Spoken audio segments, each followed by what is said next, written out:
In a city overrun with violence, one gang dominates. The Avenues is a big gang. We're 1,000 strong. They don't bother to beat you up. They just kill you. None is more violent or vicious. All I wanted to do was hurt people. I didn't care if I got killed. It was war. You had to go out there and shoot people whenever you were called upon. In this barrio, warriors are made, not born.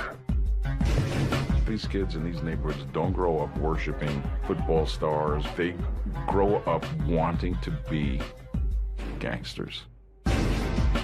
Gangbanging was my sex. It was better than drugs. The Avenues. In LA, they are the highway to hell. That's one Avenue sign. It's this one right here.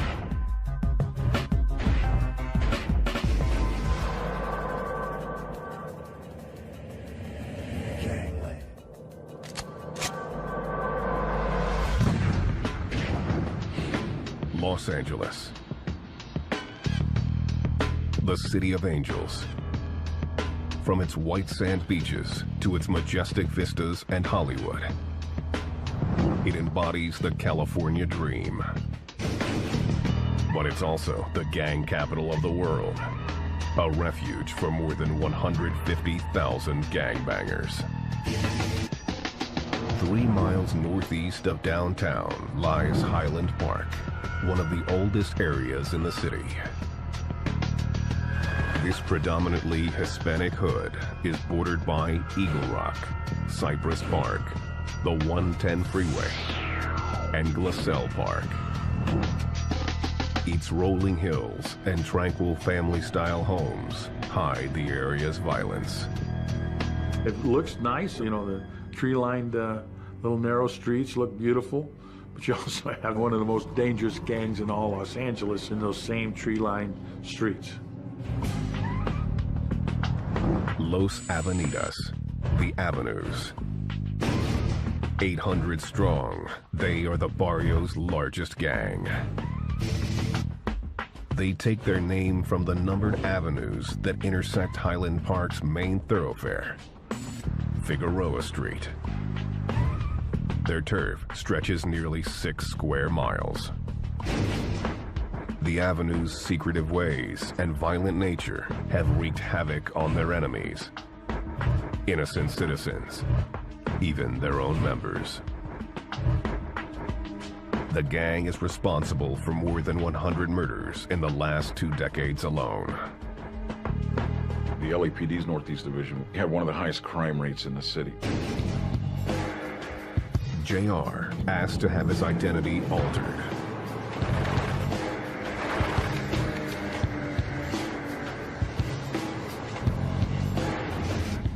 In 1988, after being jumped into the Avenues, he rose quickly through the ranks.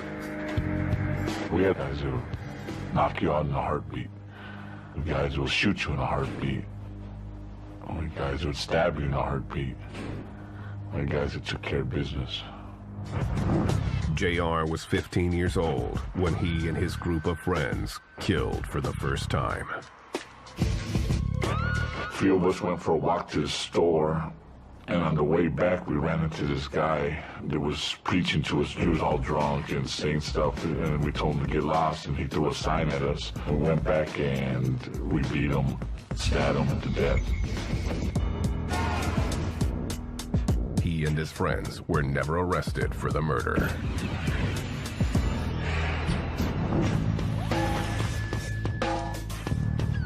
JR began running his neighborhood crew. They would challenge anyone. In 1998, another gang, the Border Brothers, started harassing some girls from their hood. The Border Brothers didn't know who they were dealing with, and a fight turned into a couple guys getting shot. And I happened to have a weapon that day, and I had to do what I had to do. JR pulled out his 9mm and shot one of the rival gang members in the leg. He and his crew fled, escaping arrest again. Could have been worse. Could have been, dead bodies everywhere. The Avenues noticed and asked JR to join. The Avenues make their money in LA's fiercely competitive but lucrative drug trade. The gang has an advantage in building its empire.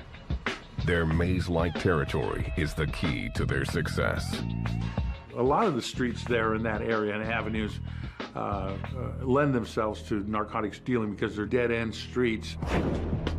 The Avenues protect their business from rival gangs like Cypress Park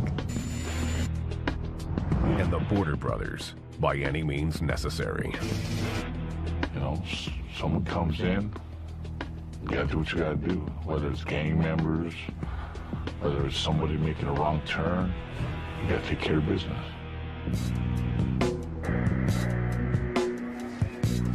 While their drug business provides funding, the gang is more known for its secretive and violent nature.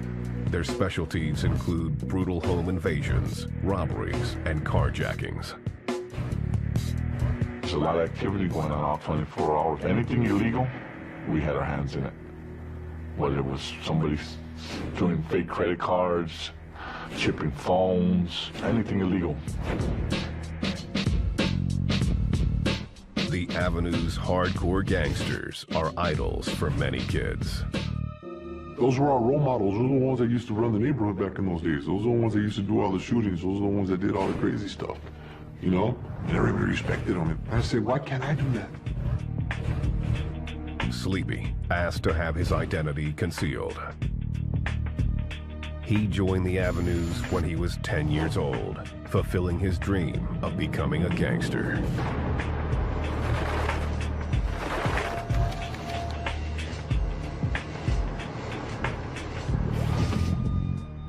By 12, he began carrying out hits with the gang. When we were going through alleys and shooting dudes from Highland Park, shooting dudes from Cypress Park, you know, throwing cocktails through people's houses was just like the thing to do. The lifestyle gave Sleepy purpose.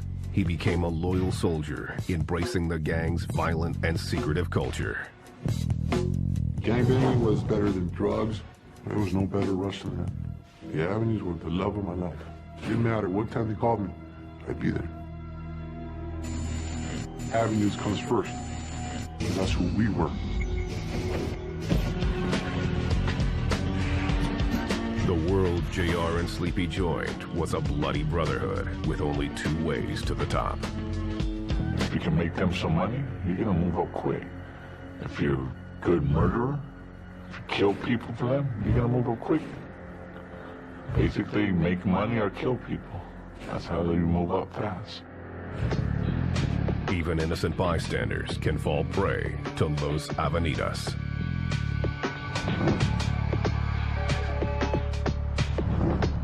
In 1998, the Avenues joined the Hispanic gangs in LA in declaring a race war on African Americans.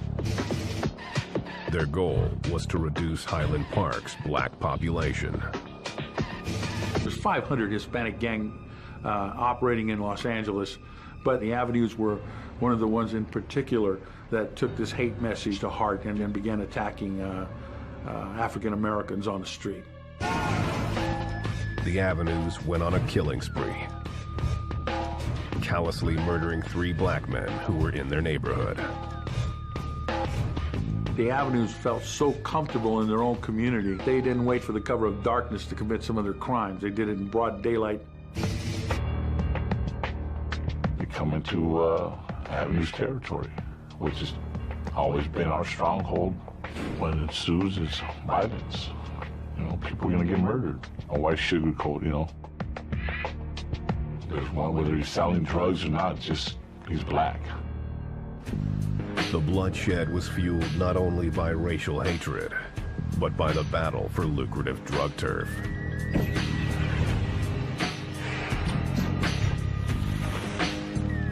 This former LAPD detective asked to have his identity altered. If something happens and you're stranded there, you may have a problem. They're gonna walk up to you, they're gonna ask you who you are, where you're from, what are you doing. As far as they're concerned, you're a threat.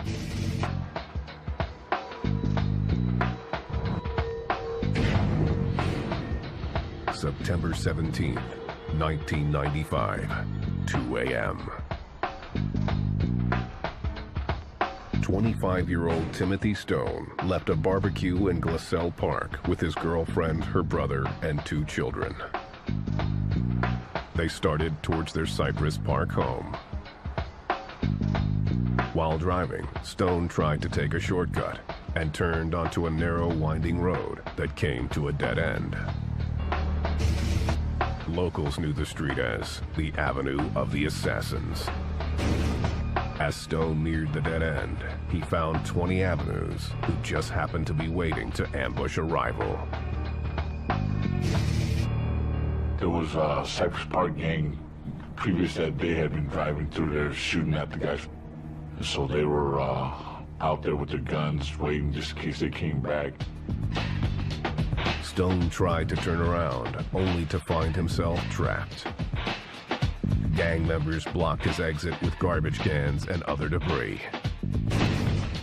In a panic, Stone accelerated through the barricade as the Avenues opened fire.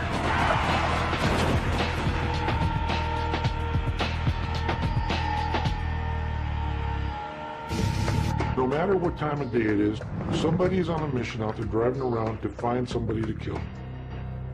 That's just business.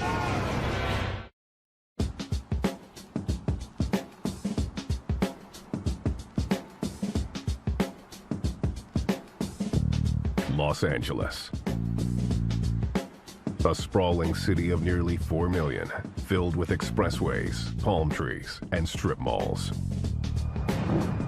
It's also home to one of the city's most violent street gangs, the Avenues.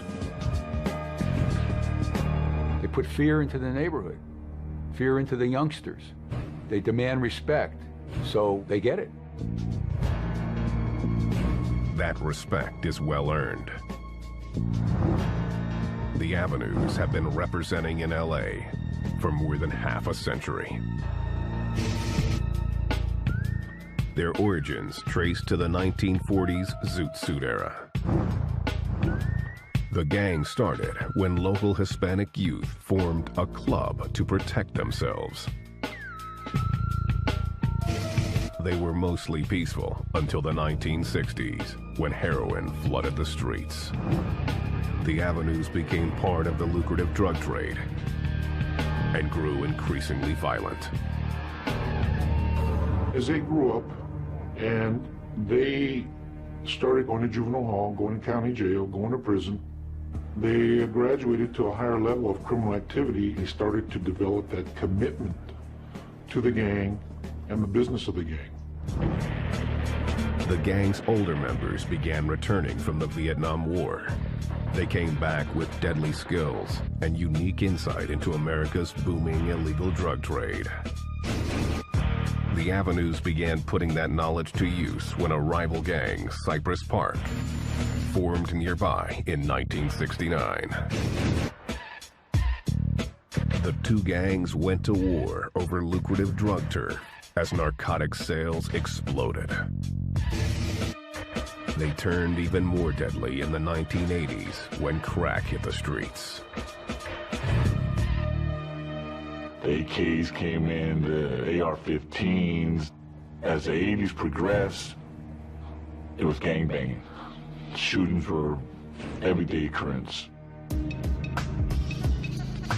JR was raised by a single mom on Division Street, the heart of the Avenues territory. They were known as tough guys, you know, nobody messed with them.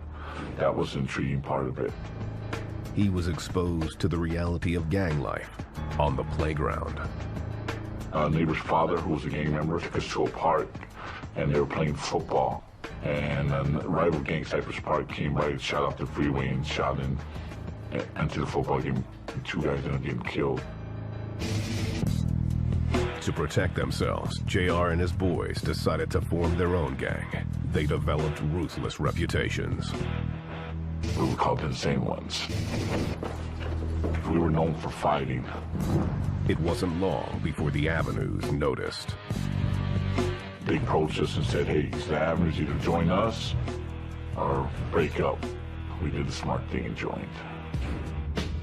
The Avenues were at war with rival gangs Highland Park and Cypress Park. The gang was known to cross into enemy turf to provoke a fight, and JR was eager to be a part of it. We'd walk or we'd drive through here looking for guys, rival gang members. On any given day, you could find them hanging out in these alleys, and that's how you got one. If you really wanted to find them, you'd just come walk down this alley, and they'd come out and be a shootout. You needed to have a gun. If you were in the neighborhood, you needed to pack a gun. That was known to. If rival came, shoot at them. I knew if it how to turn it up a notch when it came time to. The Avenues membership was growing and numbered 500 by the mid-'80s. The gang had become a legacy for some families.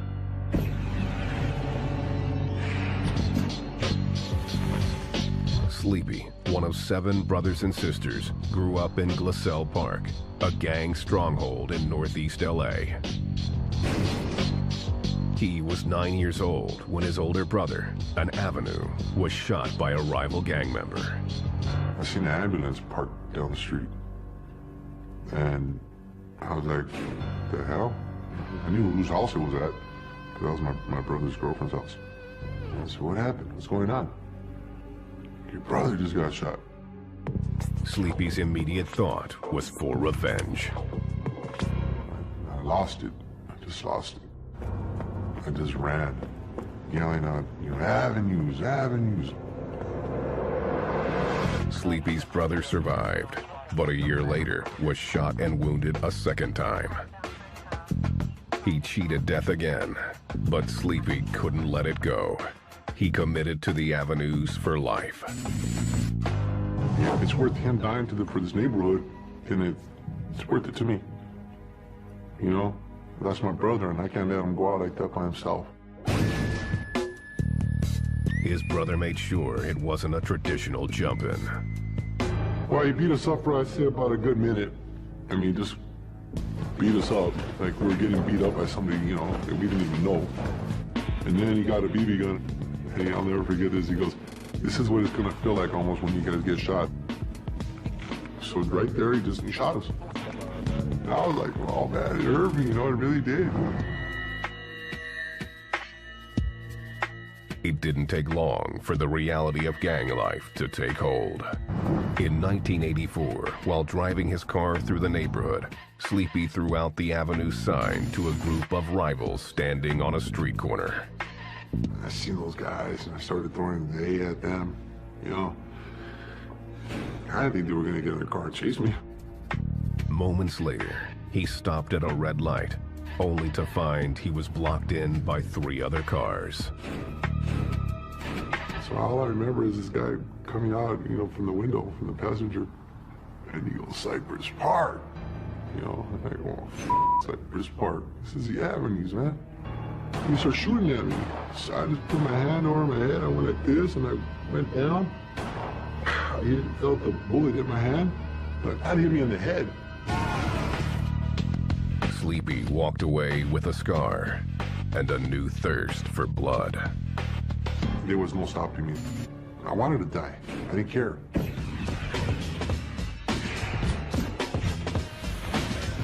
By the late 1980s, gang-related murders in the Highland Park area were skyrocketing. The LAPD began to take notice. As the Avenues gained strength on the streets, they also made inroads in California's prisons, which were controlled by the infamous prison gang, the Mexican Mafia, or La M.A.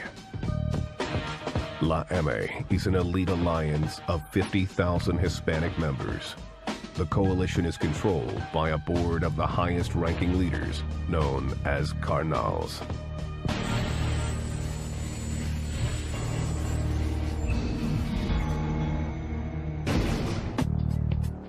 In 1988, 24-year-old Avenue member Alex Aguirre, street name Pee-wee, was doing time in state prison.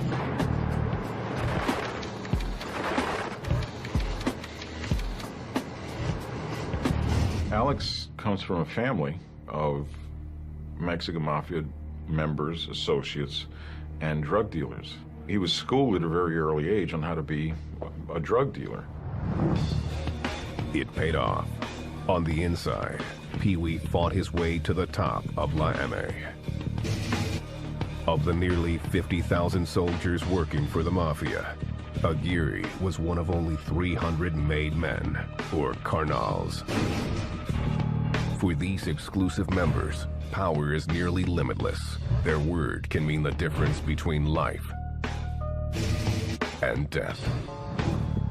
Aguirre's promotion meant the Avenues had 4 board members, giving them unique influence within La M.A.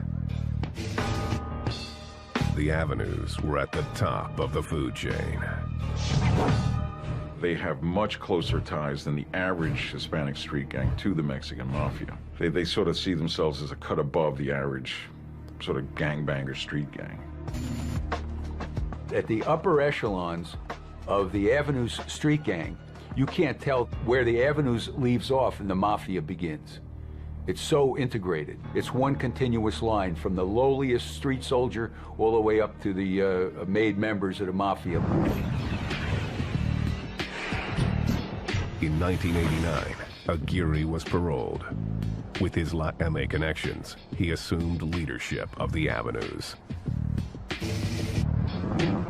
Pee-wee's word became law, and the Avenues took on a new agenda. Alex Aguirre comes out of prison, starts establishing that this is his territory. He's part of the Mexican Mafia now. It became more about the money than gangbanging. The Avenues aligned themselves even more closely with the Mexican Mafia and began to cut them in on their drug trade. In 1992, a message went out to all the other Hispanic street gangs operating in Southern California. They needed to pay the Mexican Mafia, or it was war.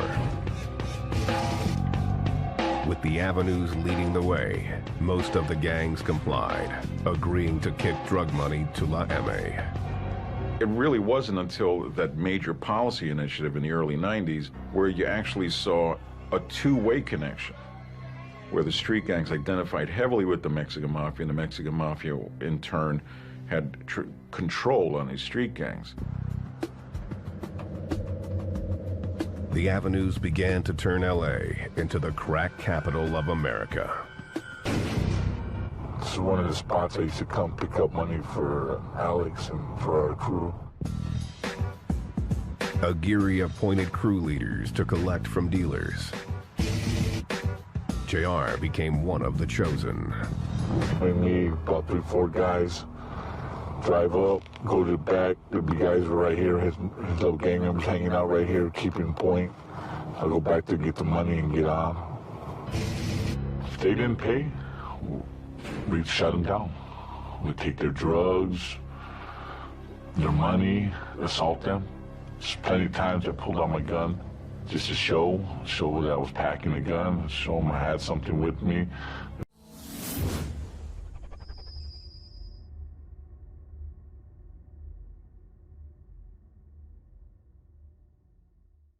There's times I had to pistol whip them. There's times I had to fire it off, give them that warning. The Avenues seemed invincible, but their reign of terror was not going unnoticed. If you establish yourself as a truly badass, as they did, well, it brings down a lot of law enforcement attention, which they didn't want.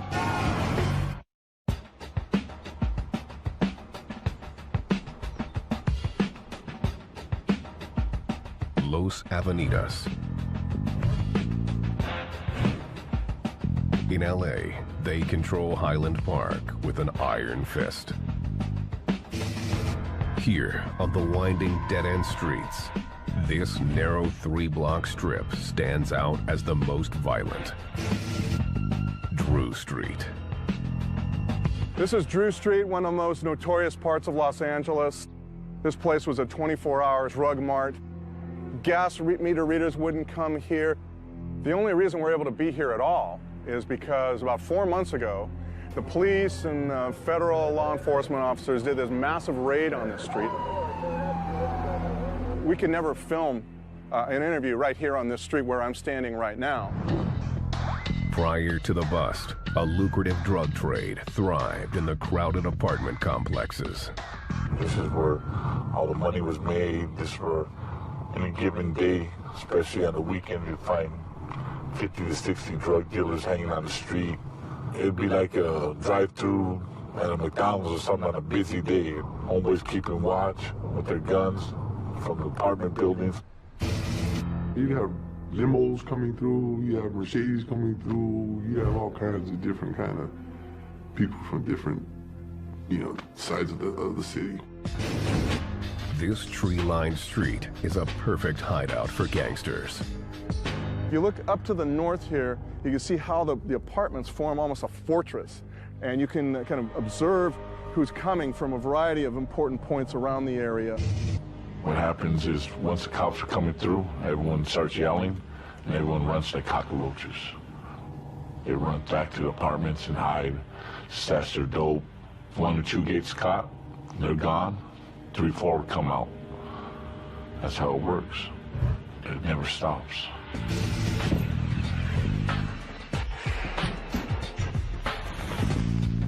The avenues are divided into cliques. The Cypress Avenues are considered the originals, followed by the 43rd Avenues, Avenues 57, Division Street, Drew Street, and the Assassins. They all live by a unique code that starts with their ink. Most of the gang members have a skull with a fedora and a fur coat. That's Avenue's tattoo. The skull is also drawn with a bullet hole in the temple, or with the numbers 1 and 3 in the eyes.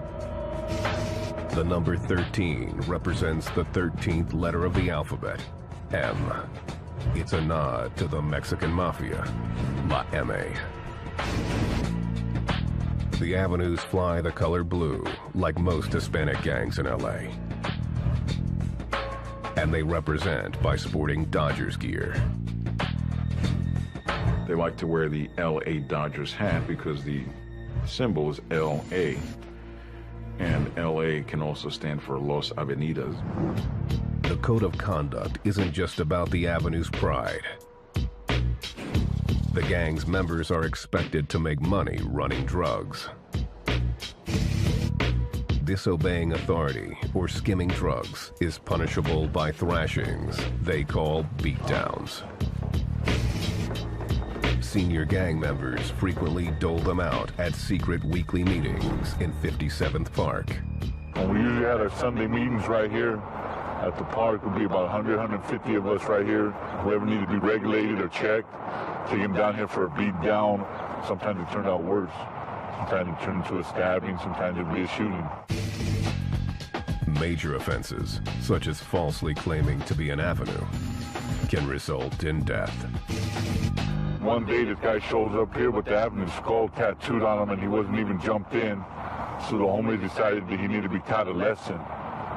So they grab a knife, walk up to him and slice his throat real quick, and that's how we had to do it, They came in and they weren't from the neighborhood and came in representing when they weren't supposed to. They got taught a lesson. A gang member caught snitching might pay for it with his life. The gang calls dealing with this type of offense cleaning up the books.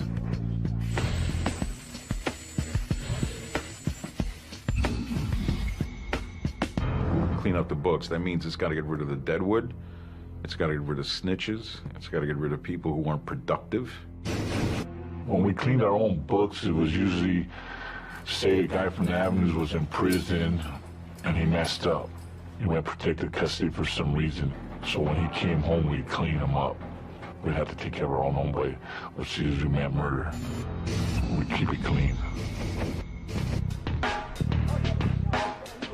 The gang considers snitching to be among the worst offenses a member can commit. But before punishment occurs, the avenues look for paperwork.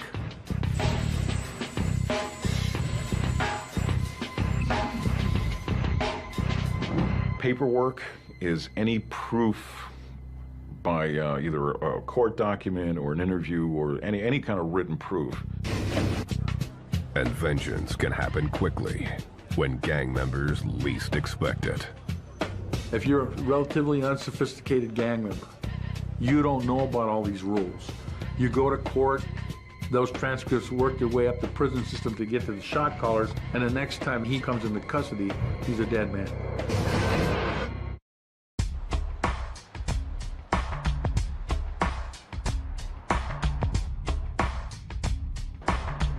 The Avenues, one of the largest gangs in Los Angeles, have strict rules to keep their soldiers in line. Thanks to their ties to the Mexican Mafia prison gang, the Avenue's duties don't end on the streets. JR knew the deal when he landed in Corcoran State Prison after being arrested for a series of carjackings. When I got there were several homeboys there already. The Avenues is a big gang. There was plenty of guys around. It's like coming home. On the inside, Avenues are required to carry out hits for the Mexican Mafia. If they send down the word that you have to assault somebody, you got to do it. That's part of your duties. We were at war with the blacks. And what happened was anytime they cracked those doors, it was on. So when they released us to yard, we had to assault the blacks. No questions asked. I assaulted 10 to 11 people while I was incarcerated for different reasons. You either had to assault them with your hands or with a razor, or with, if you had a prison shank, whatever you could get your hands on. It was war. Sleepy also landed behind bars, serving a 6-year sentence in state prison for the kidnapping of a rival gang member. He too was ordered to carry out assaults, developing a sadistic strategy to drown out the screams of his victims. We gotta sing a happy birthday to everybody in the whatever side you were on. And as soon as you heard happy birthday, it was because somebody's getting whacked. Sleepy describes how the Avenues took out one rival. So everybody's singing happy birthday to you really loud. So everybody's singing and this guy's getting stabbed. And he's on himself all over the place, you know. That's how bad the fear of God is put into you. Those who don't recognize the Avenue's power always pay a high price. September 17th, 1995, 2 a.m. 25-year-old Timothy Stone, his girlfriend, her brother, and 2 children had made a wrong turn onto Isabel Street, which came to a dead end in Avenues territory. They came down this alley. It was nighttime. So in this area here, they encountered a bunch of gang members. The Avenues, lying in wait for a rival gang, showed no mercy to Stone and his passengers. They start backing their vehicle up basically like I'm doing. The gang members get behind the car and try to block it with trash cans and other debris. Stone accelerated through the barricade as 3 Avenue members opened fire. He was immediately struck in the back. 2-year-old Joseph Coonan was hit in the foot. His 3-year-old sister Stephanie was struck by a bullet while sitting in her car seat. She was killed instantly. The others survived, but the 3-year-old's killing gained national attention. This particular murder kind of galvanized the city, and it caused a tremendous amount of public outcry. It is characterized as the wrong way murder. The murder prompted former President Bill Clinton to speak out against the Avenues. A family took one wrong turn, and because they were in the wrong place, gang members felt they had the right to shoot at them and take their lives, kill an innocent child.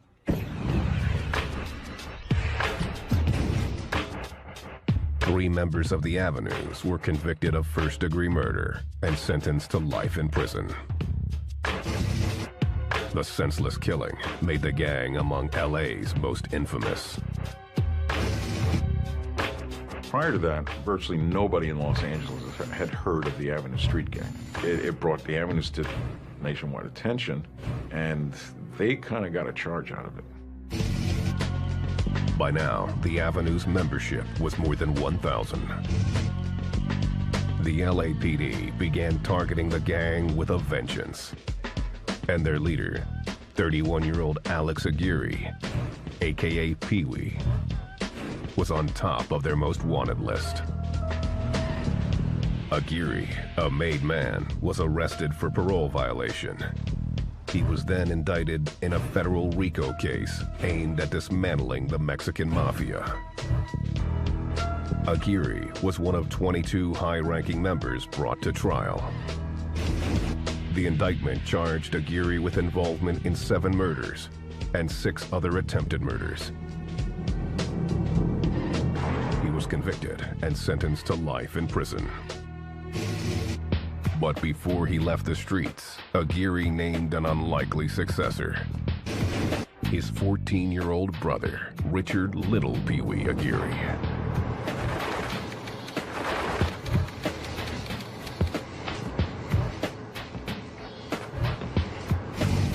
He was very young at the time. I think he was like 14 years old, running a major drug enterprise on behalf of the Mexican mafia, which is unheard of. I don't think there's any parallels to it in the business world. It's like some high school kid running IBM or something. In the mid-90s, a violent power struggle emerged within the Avenues as a result of Aguirre's decision.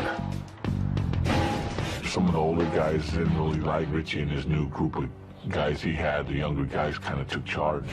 Alex wasn't there to monitor it firsthand. Many members resented taking orders from the teenaged Richie, who was half their age. How am I gonna listen to a little punk? How the hell am I gonna listen to you? The only reason I didn't hurt him was because of his brother.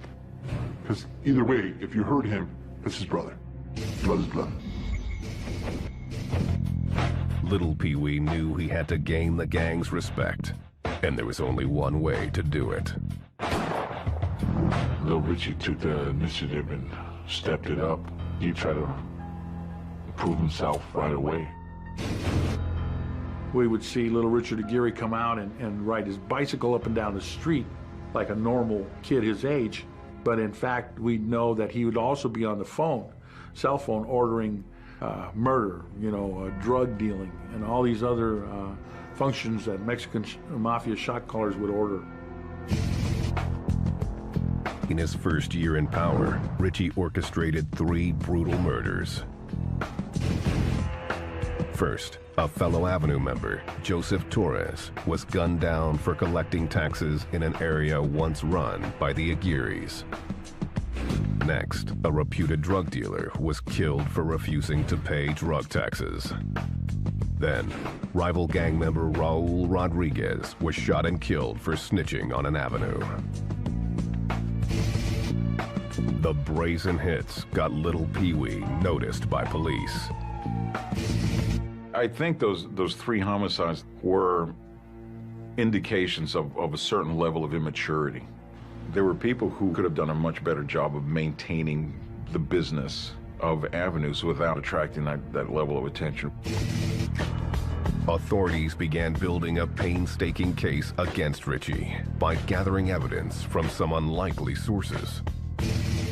Snitches. Things are going smooth until the government steps in and people start wearing wires. Times are changing.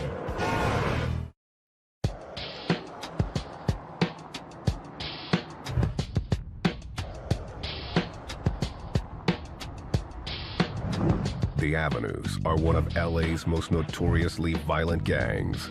Their alliance with the Mexican mafia brought them to prominence under Alex Pee-wee Aguirre's leadership. His life sentence led to turmoil after he named his 14-year-old brother, Richie, his successor. The younger Aguirre had immediately orchestrated the murders of 3 well-known Avenue associates. I think the power might have gone to his head. He was doing things that were impulsive, probably not very smart in the overall business sense. Prosecutors were determined to take down the Avenues. By 2005, they had built a case against Ritchie. He was sentenced to life for his involvement in the 3 murders. The Avenues rolled on. February 21st, 2008, 11:30 a.m. 36-year-old Cypress Park gangster Marcos Salas was walking with his 2-year-old granddaughter when shots rang out.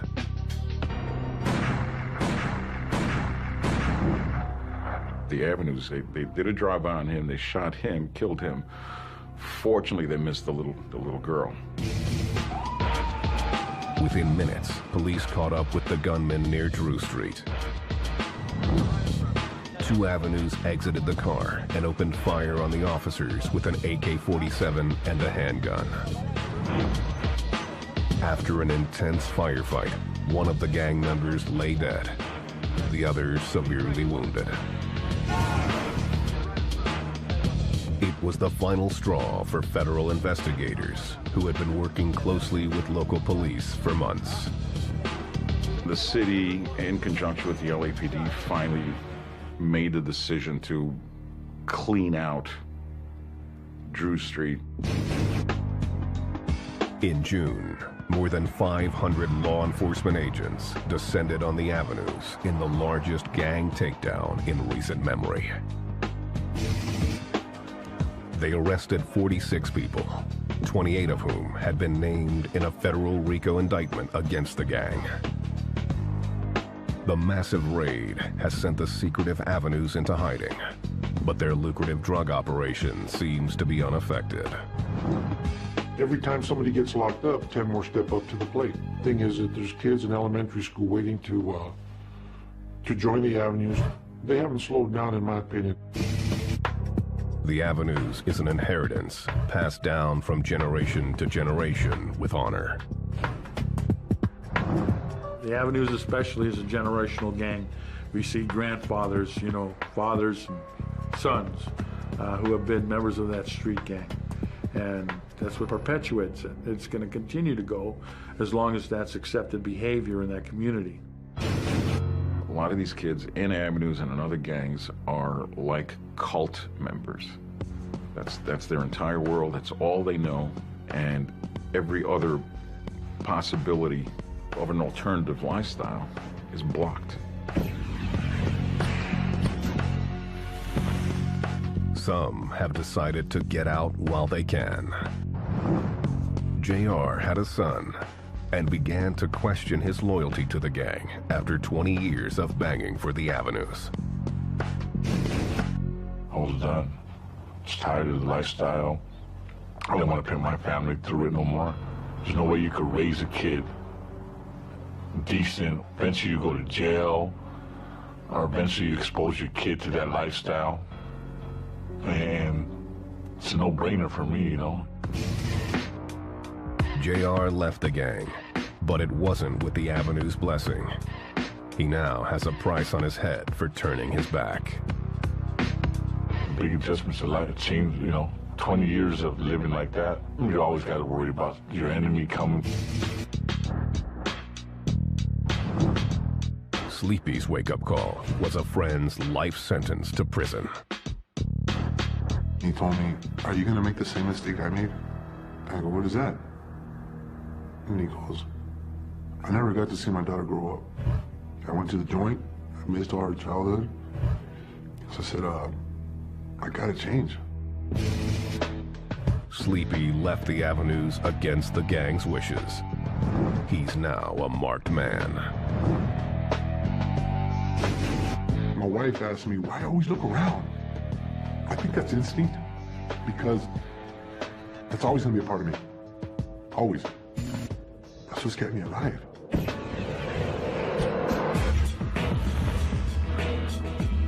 In LA, the avenues all run one way, and few get out alive. A lot of guys didn't make it out. In a city overrun with violence, one gang dominates. The Avenues is a big gang. We're 1,000 strong. They don't bother to beat you up. They just kill you. None is more violent or vicious. All I wanted to do was hurt people. I didn't care if I got killed. It was war. You had to go out there and shoot people whenever you were called upon. In this barrio, warriors are made, not born. These kids in these neighborhoods don't grow up worshiping football stars. They grow up wanting to be gangsters. Gangbanging was my sex. It was better than drugs. The Avenues. In LA, they are the highway to hell. That's one avenue sign. It's this one right here.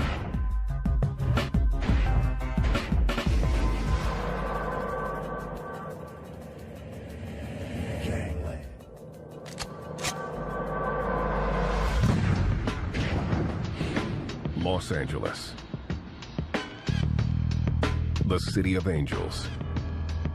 From its white sand beaches to its majestic vistas and Hollywood, it embodies the California dream. But it's also the gang capital of the world, a refuge for more than 150,000 gangbangers. 3 miles northeast of downtown lies Highland Park, one of the oldest areas in the city.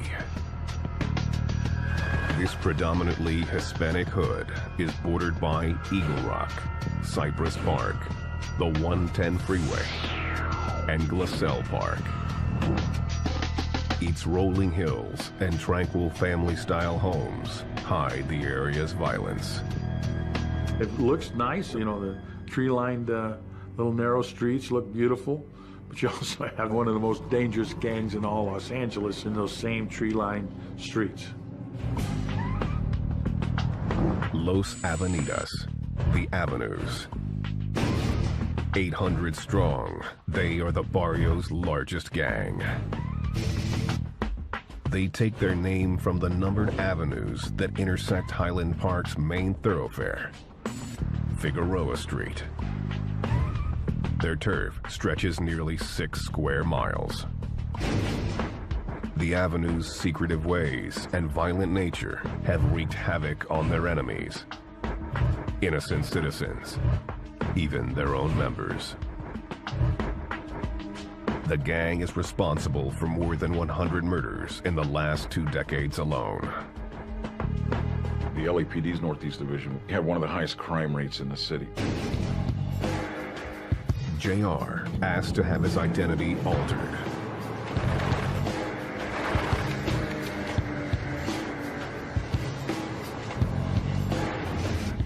In 1988, after being jumped into the Avenues, he rose quickly through the ranks.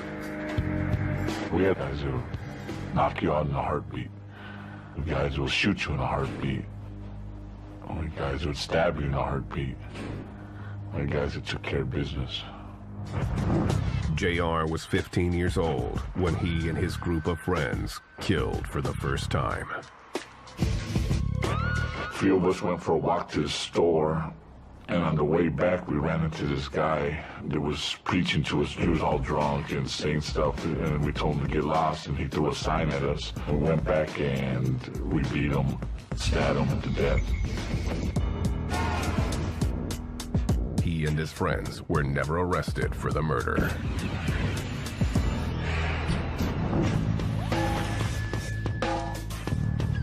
JR began running his neighborhood crew.